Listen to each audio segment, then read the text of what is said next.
Okay, this is Tim again.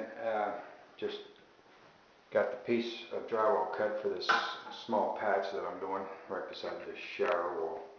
And as you can see, I already got it squared up, and I've got a piece of wood back here. And the way you do that is you cut a piece of wood about an inch or a little bit longer on each side, and then you just screw it into the drywall to hold the wood. And this piece is going to hold the new piece that we're about ready to install. So I've got it cut and putting it in, and like usual, it's going to need a little shaping to get it in, but it's pretty typical, no big deal. So I'm going to do that. Hopefully you can see. Just stand up.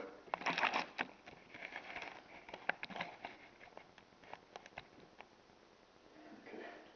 Now we're just going to take a little piece of utility knife and just clean out the edges a little bit. Just basically going to trim the edges down here. Be careful with this knife, don't cut your fingers. If you guys decide to take this project on, of course, kind of have to do it at your own risk and what your skill sets are. So can't take responsibility for anything you do. But hopefully this will give you an idea of how to do it.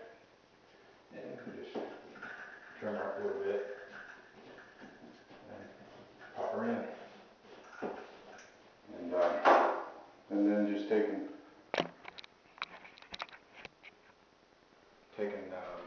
secure it with one screw here in the center. That's all you need.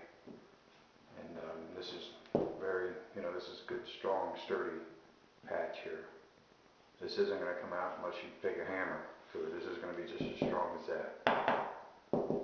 So, and then like I say, this other piece, I've already got that done, screwed in. If I'd have thought about it beforehand, I would have done this video and before I get it installed. But it's basically the same as over here. The tricky part is cutting out for this, and I'll show you how to measure for that. Cutting out for this, and I'll show you how to measure for this here, so that you can get this perfect, or close to perfect anyway. So here we go. I'm going to attach that small piece here with a screw.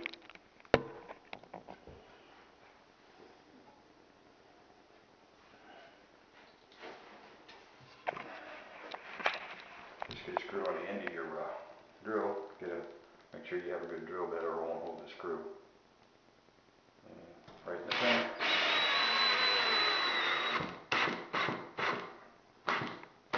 Sink the screw just below the surface of the drywall without breaking the paper. And that's the tricky part. And they do have what's called a screw gun that will prevent that from sinking that screw too far. And they also got a screw tip made just for drywall that goes right into the end of your drill. And I'm just using a battery drill, 18 volt. It's a Ryobi. These Ryobis are real good. They last about as long as any of the name brands like DeWalt, etc. And these have a lot of power. Believe it or not, they have a lot of power. But if you're going to buy one, make sure you get the chuck with the half-inch chuck.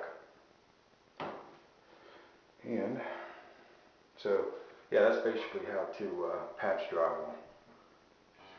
Like I say, get the wood in behind here, and then cut your piece to size, and it's just as strong as anything else that any other part of the drywall. So I'll whip up a pail of mud, and I'll show you how to mud and taper in just a minute.